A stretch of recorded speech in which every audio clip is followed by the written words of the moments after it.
ഈ കപ്പയ്ക്ക് എപ്പോഴാണ് കുരു ഉണ്ടാവുന്നത്? കുരു ഉണ്ടാകാനുള്ള പൂവ് ഉണ്ടാകാൻ തുടങ്ങി. കുരു ഉണ്ടാകാൻ തുടങ്ങിയാ? പണ്ട് പമ്പര അതേ കുരു ഉണ്ടായിട്ടുണ്ട്. അത് മൂത്ത് കഴിയുമ്പോ കൊച്ചിന് പമ്പര ഉണ്ടായി കൊടുക്കണം. അപ്പൊ കുരു ഇതുണ്ടോ? ഇത് മൂത്ത് കഴിയുമ്പോഴേ ഞാൻ എപ്പോഴും അത് പറഞ്ഞു കൊടുക്കുന്നത്. അവിടെയൊക്കെ ഉണ്ടമ്മേ കുരു? പമ്പര ഉണ്ടാക്കൂലേ? പണ്ട് ചെറുതായിരുന്നപ്പോ ഇങ്ങനെ ഉണ്ടാക്കിയ ഒരു ഓർമ്മ. ഞാൻ പറഞ്ഞു കൊടുത്തിട്ട് അമ്മ എവിടെയാ കുരു എന്ന് എന്നോട് ചോദിക്കുക. ഇതില് കുറെ കുരു ഉണ്ട് കേട്ടോ. മൂക്കുമ്പോ എടുത്ത് വെക്കണേ. ഇവിടെ എല്ലാം കുരു ഉണ്ട്. അതിന്റെ തൊണ്ട് പൊളിഞ്ഞു പോകണം എന്നാലേ ഇത് ഏതാണ്ടായിട്ടുണ്ട്. Hello everyone, welcome to Chinnu sweets and spicy world. നമ്മൾ ഇന്നൊരു ചേന പറിക്കാൻ വന്നതാണ്. ചേന മാത്രം വെച്ചിട്ടൊരു വെറൈറ്റി എരിശ്ശേരി അമ്മയുടെ വക. ഇന്നിപ്പോൾ എരിശ്ശേരിയുടെ ഒരു ഇതാണ്. അപ്പം ചേനയുടെ തണ്ടൊക്കെ പോയില്ലേ അമ്മേ? തണ്ടൊക്കെ പോയി, ചേന കണ്ടുപോയി. അത്യാവശ്യം ഇച്ചിരി കാടൊക്കെ കയറി നിൽക്കുന്നുണ്ട് എല്ലാ സംഭവത്തിനിടയ്ക്ക്. എന്നാലും ഇനി തപ്പി കണ്ടുപിടിച്ചിട്ട് ഒരു ചേനയെ പറിക്കാൻ വേണ്ടി പോവാണ്. പറിച്ചിട്ട് നമുക്ക് എരിശ്ശേരി വെക്കാം. ഓക്കെ. അവിടെ ഉണ്ടായിരുന്നത് പറിച്ചതാണ്. ഇതല്ലേ ഇവിടെ ഇടുന്നുണ്ട്. 2-3 കള കളച്ചിട്ട് അതെങ്ങനെയാ കളച്ചാൽ പോവോ? വെട്ടുകൊള്ളുവോ? ഞാൻ കളിക്കാം. എനിക്കറിയത്തില്ല. കാരണം ഞാൻ 1-2 കളയും കളച്ചയാ. സത്യം പറഞ്ഞാൽ എനിക്ക് ചേന മാന്താൻ അറിയത്തില്ല. മാന്തി ചേന മുറിഞ്ഞു പോയെങ്കിലോ എന്ന് ഓർത്തിട്ടാണ് അമ്മ മാന്തതും ഞാൻ നോക്കിയിരിക്കുന്നത്. ഞാൻ പിന്നെ അവസാനം കൈയിട്ട് മാന്തും. കാരണം ഇപ്പൊ തന്നെ ചേനയുടെ വിത്തൊക്കെ അല്ലേ? ഇത് വിത്തല്ലേ അമ്മേ? വിത്തൊക്കെ അതേ പൊങ്ങി കാണുന്നുണ്ട്. ഞാൻ കളയ്ക്കാൻ നോക്കിയാല് വിത്തുകളൊക്കെ മുറിഞ്ഞു പോകും. ഇവിടെയൊക്കെ കിളുത്തോലെ വരുന്നത്. ഇത് അത് മുളയാ. ആണോ? ആണോ ഇനി നടേണ്ടത്? മുളയാണോ വിത്താണോ അറിയത്തില്ല. അതെ, ഇവിടെ അതിനൊരു ടാലന്റ് വേണം. എനിക്കില്ലത്.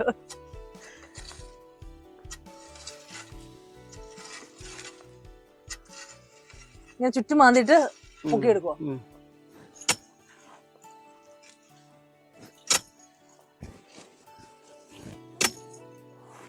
ഇത്രേ ഉള്ളൂ പരിപാടി. ഇത്രേ ഉള്ളു പരിപാടി. പക്ഷെ അത് പാകത്തിനല്ലെങ്കിൽ ചേന മുറിഞ്ഞു പോകും. അതാണ് കണ്ടോ. ഇപ്പൊ ചേനയൊക്കെ മുറിയാൻ നല്ല അടിപൊളിയായിട്ട് കിട്ടി. ഞാനായിരുന്നെങ്കിൽ ഇപ്പൊ അത് 2 കഷ്ണമായിട്ട് പോയിട്ടുണ്ടായാലേ. ഒരു വിത്തടന്നു പോയി.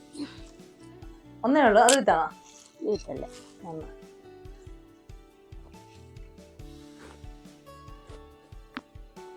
ചേന റെഡി. ചേന വിത്തൊക്കെ ഉണ്ട്. ഒരു വിത്തിങ് കടന്നു പോന്നു. ഇവിടെയൊക്കെ ചേന പറിക്കാറായിട്ടുണ്ടല്ലേ അമ്മേ? എല്ലാത്തിനും തണ്ട് പോയി കിടപ്പുണ്ട്. നിറയെ കാട് കയറിയിട്ടുണ്ട്. കാടൊക്കെ തെളിച്ചിട്ട് വേണം ഇനി ചേന പറിക്കാൻ. ഇവിടെയും ചേന ഉണ്ടല്ലേ? അവിടെ ഉണ്ടാവും. അതെ, ഇവിടെ ഉണ്ട്. ഇതെല്ലാം വിട്ടിട്ട് വേണം ചേന പറിക്കാൻ. ഇതിലൊക്കെ നിറയെ പുല്ല. കൊറേ വെട്ടി.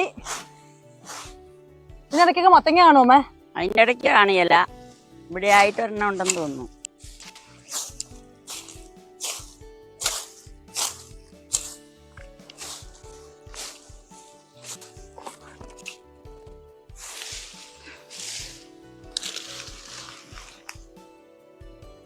തെങ്ങിൻ ചോട്ടിടാ അല്ലേ ഇത്? അതെ, അവിടെ ഒരു മത്തങ്ങ കിടക്കണം. അതെ, പുല്ല് വെട്ടി വന്നപ്പോ ഇവിടെ ഒരു മത്തങ്ങ ഉണ്ട്. അമ്മ ഇത് കണ്ടില്ലായിരുന്നോ? കേടുണ്ട് കേട്ടോ അമ്മ. കേടുണ്ടോ? അല്ല, കേടല്ല. അത് ഞാൻ കഴിഞ്ഞ ദിവസം ഇവിടെ ഒരു മത്തങ്ങ ഉണ്ട്. കുറുന്തോട്ടി. ഇപ്പൊ കുറുന്തോട്ടി ഇങ്ങനത്തെ ഇത് ഏത് പിന്നെ 2 വെറൈറ്റി കുറുന്തോട്ടി ഇല്ലേ അമ്മ? ഇതിനെന്തോ ഒരു പേര് ഉണ്ട്. പക്ഷെ ഇത് നല്ല സാധന. ഇതിനെന്തോ പേരുണ്ട്. ഇങ്ങനെ ഒരു വരുത്തം വരുന്നതിനും. അത് ഒരെണ്ണത്തിനെ അവിടെ നിർത്തുക, താളി തേക്കാന്ന് ഓർത്തത്. അതെ, വലുതായി നിൽക്കുന്നു. വളമൊക്കെ പിടിച്ച് കുറുന്തോട്ടി റെഡിയായി നിൽക്കുന്നു. അപ്പൊ നമുക്ക് പോയിട്ട് കറിയാക്കാം. കപ്പളങ്ങ ജനിച്ച് നിൽപ്പുണ്ട്. കപ്പള ഓടിയോ അമ്മേ?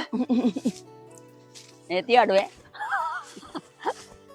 ഒന്ന് ഇനിയുണ്ട്. ഇനിയുള്ള എത്തുവോ? അപ്പുറത്തേത് ഞാൻ താഴെ പോവോ? അവിടെ മാടാണേ. അറിയില്ല, കുഴപ്പമില്ല. അധികമായിട്ട് ചെറിഞ്ഞില്ല. പക്ഷെ അത് കൊത്തി തുടങ്ങി കേട്ടോ. അതാ ഞാൻ പറഞ്ഞേ. ഇനിയുണ്ടോ? ഒരെണ്ണം ഉണ്ട് താഴെ നിന്ന് കണ്ടോ മൂത്തോ തോന്നിയിരുന്നു. മാടാണേ. ഇത് മൂത്താണോ? അതായിട്ടില്ല. ഇതായില്ല. ഇത് ജനിച്ചു തുടങ്ങി. മഞ്ഞ കളർ വെച്ചല്ലോ. ആയെങ്കിൽ പറിച്ചു അല്ലേ? മഞ്ഞല്ലേ ഇത്? ഇത്ര ആയില്ല. കൊത്തുവോ? ഇപ്പൊ ഇത് മതി. കൊണ്ടുപോവാ. എല്ലാം കൂടി എടുക്കുവോ?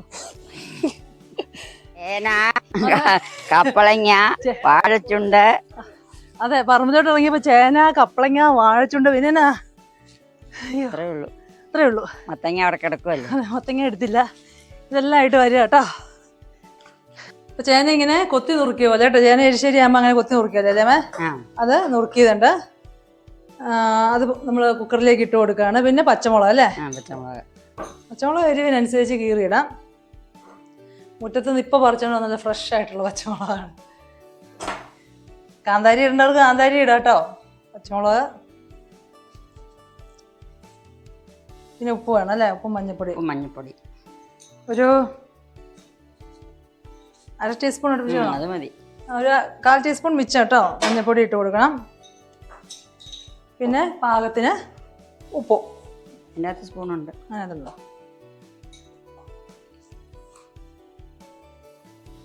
ഇത്രയും മതിയില്ലേ അമ്മേ? ഇനി വെള്ളം കൂടെ ഒഴിച്ചാൽ പോരെ? പാകത്തിന് ഉപ്പും, അതായത് ചേന, പച്ചമുളക്, മഞ്ഞപ്പൊടി, ഉപ്പ്, പിന്നെ പാകത്തിന് വെള്ളം. വെള്ളം അത്ര ഒഴിക്കണം. നികക്കെ ഒഴിക്കണോ? നികക്ക വേണ്ട. ചേനയാകുമ്പോൾ പെട്ടെന്ന് വേവുള്ള ചേനയാണെങ്കിൽ നികക്ക വേണ്ട. ജസ്റ്റ് ഒരു അതിന് ജസ്റ്റ് താഴെ നിൽക്കുന്ന പോലെ വെള്ളം കൂടെ ഒഴിച്ചു കൊടുക്കുക. എന്നിട്ട് അടച്ചു വെച്ചിട്ട് വേവിക്കാം അല്ലേ? നമുക്ക് ഇത് അടച്ച് അടുപ്പത്ത് വെക്കാം. ഇപ്പൊ എത്ര വിസിൽ വേണം മേന്? ആദ്യം ഒരു വിസിൽ വന്നു കഴിയുമ്പം 2-3 ആയിക്കോട്ടെ. ഇപ്പം ചേന വേവറിയല്ലേ? നല്ലപോലെ കേട്ടല്ലേ? നല്ലപോലെ മയത്തിൽ വെന്ത് കിട്ടണം. അതെ, 3 വിസിലാകാം. അതെ, അതായത് 3 വിസിൽ ഫ്ലെയിം കൂട്ടി വെച്ച് തന്നെയാ? അല്ല, ആദ്യത്തത് ഫ്ലെയിം കൂട്ടി വെച്ച 1 വിസില്, അത് കഴിയുമ്പോൾ സിമ്മിലാക്കിയിട്ട് 2 വിസിൽ. 2 വിസിലുണ്ട്. അരമുറി തേങ്ങ കഷ്ടിച്ച് മതി അരയ്ക്കാൻ. ഉള്ളിയും ജീരകവും കൂട്ടി വേണം നമുക്ക് അരയ്ക്കാൻ. ഉള്ളിയും ജീരകവും തേങ്ങയും കൂടെ വേണം നമുക്ക് എരിശ്ശേരിക്ക് അരയ്ക്കാൻ. അത് നമുക്ക് അരച്ചെടുത്തോണ്ട് വരാം. കുറഞ്ഞൊക്കെ ആയിട്ടുണ്ടെന്ന് തോന്നുന്നു. ചെറുതായിട്ട് നമുക്ക് കഷ്ണം ഒന്ന് ഉടച്ചു കൊടുക്കാം. കഷ്ണം നമ്മൾ നല്ലപോലെ ഉടച്ചിട്ടുണ്ട്. അതിലേക്ക് നമുക്ക് അരപ്പ് ചേർക്കാം. അരപ്പ് ചേർത്ത് തിളയ്ക്കാൻ വച്ചിരിക്കുകയാണ്. തിളച്ച് കഴിയുമ്പം തിളയ്ക്കുമ്പോൾ നമുക്ക് കരിവേപ്പിലയും കൂടി ഇട്ട് കൊടുക്കാം. എരിശ്ശേരി നല്ലപോലെ തിളച്ചിട്ടുണ്ട്. നമുക്ക് വാങ്ങി വെച്ചിട്ട് തേങ്ങ വറുത്തിടണം. തേങ്ങ വറുക്കാനായിട്ട് പാൻ അടുപ്പത്ത് വെച്ചു.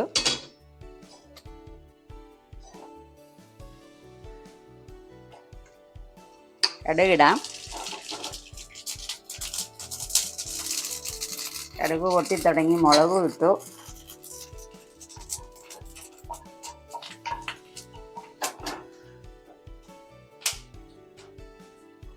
നമുക്ക് തേങ്ങ അതിലേക്ക് തന്നെ ഇടാം.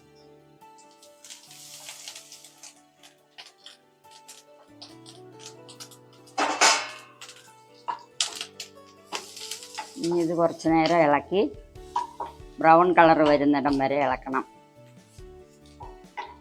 ബ്രൗൺ കളറായി തുടങ്ങി. നമുക്ക് കരിവേപ്പിലയും കൂടി ഇട്ട് ഒന്നുകൂടെ ഇളക്കിയിട്ട് എരിശ്ശേരിയിലേക്ക് ഇടാം. ബ്രൗൺ കളറായി തുടങ്ങി. നമുക്ക് സ്റ്റവ് ഓഫ് ചെയ്ത്